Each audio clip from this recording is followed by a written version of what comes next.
Melissa from Richmond. All right. Our question is, what type of transportation improvements should the city of Berkeley make to increase access and business to Telegraph Avenue and the city of Berkeley? So, the history. Telegraph is known for the history of political activism, academics, unique shops, and restaurants.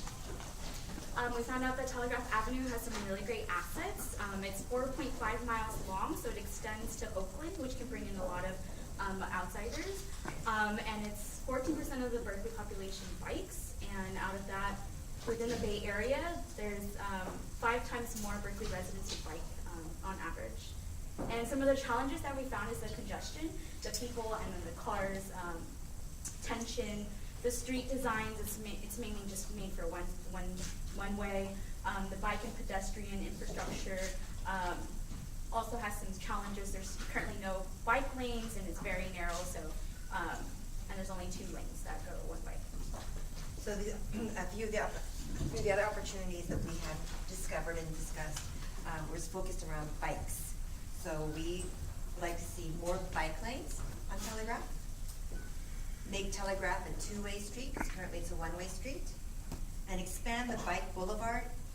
Expand the bike boulevards. We saw one bike boulevard crossing Telegraph. It was Channing Street, so we'd like to see more boulevards that hopefully extend it or add Telegraph Avenue as a bike boulevard, and introduce 2-way sharrows. The pros and cons are it promotes healthy living. It also reduces fossil fuel usage. The cons is an increase in bicycle and car accidents, and it also can increase bicycle theft. But it's happening. It's a big thing that's happening in a lot of cities now, and that doesn't seem to be that many issues in other cities. So it's also happening in like New York and DC and Oregon, I'm sure, and other cities that we don't even have listed. The economic development part is like this, that it saves on money on gas, so it helps people who are struggling right now in this current time, and it also brings revenue for a business. So if you ask yourself, who's gonna fund this, right? The people who can fund it is the city can fund it, and they're the ones who can rent the bikes. So they're gonna invest in the people who actually tune the bikes, who provide the facilities, who helps get the roads ready for the sharrows. But in return, they're going to end up making a profit because people are going to come in. It's going to be a good thing for tourism because then the tourists are going to want to come in and bike around Berkeley. And then the long term and short term. Okay.